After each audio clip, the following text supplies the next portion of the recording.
Ayong gabi sa tanan mga kaigsuunan.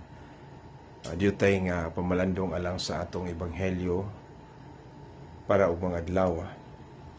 Lucas 19:1 ngadto sa 10. Kini naghisgot sa higayon nga ang atong Ginoo nagpadayon sa iyang panaw ngadto sa Jericho.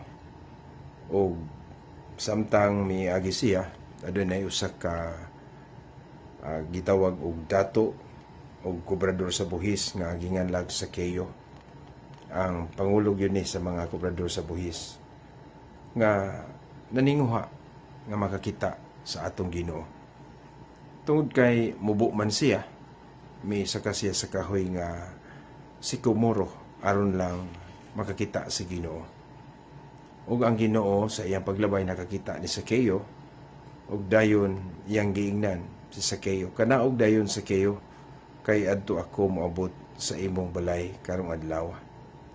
O sa dakong kahinangop mikinaog si Zaqueo og midawat sa iyang balay.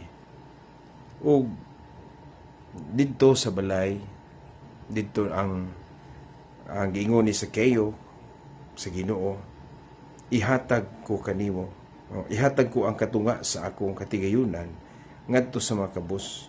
Ug kon ako nakalimbong kang bisan kinsa, ulian ko siyag 4 kapilo. O matud pa si Ginoo, niabot kaniya ang kaluwasan. Kay mianhi ang anak sa tao aron pagpangita o pagluwas sa nawala. Maigsuno sa kini ka powerful kaayo nga hisgot sa ebanghelyo. Nga unas tanan ang Ginoo nagtawag kanato sa bisan unsa nga sitwasyon sa atong kinabuhi. Wala siya magtawag sa mga hingpit na, mga buotan na. Kundili matud pa mianhi siya aron pagtawag sa mga nawala ang kaluwasan. Ang kinabuhi ni Zaqueo nga naglimin sa sala o sa korupsyon, mayon nato korupsyon. Apan diha sa iyang maong kahimtang, ano na siya'y paninguha gyud nga makakita sa Ginoo. Apan labaw pa niini ang Ginoo mismo, mas labaw po di ay naninguha aron pagtawag nining maong makasasala. Maong Ginoo mismo mihangad og kanaog sa Zaqueo, adto ko sa imong balay. Kining maong gisulti sa Ginoo nga siya mismo buot mo duaw moadto sa panimalay o sa kini kapagpadayag sa Dios nung gugma alang kanato makasasala. Maong nagbagulbol ang mga Pariseo nga nakakita nga ano bang kining magtutudloa may duol man, may adto man sa balay sa makasasala. Pero wala nila masabting nga ang gugma sa Ginoo, it goes beyond our sinfulness. Ang atong pagkamakasasala mahitabo man na sa atong kinabuhi. Apan kung adun na lang yun ay kitay desire aron atong himamaton ang Ginoo sama ni Zaqueo. Unya mihatag siya effort nga mikatkat yun siya.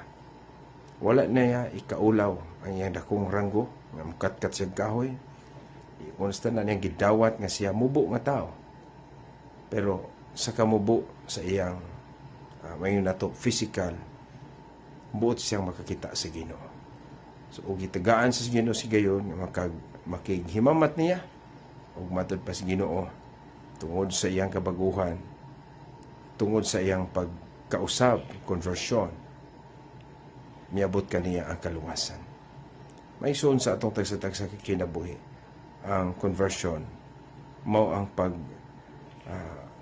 biya sa sala, og ang paghatag og reparation, kung unsa man ang damage nga nabuhat nini. Maong matud pa niya, kung doon ako'y gitikasan, ako siyang bayaran sa pilo-pilo nga pagbayad.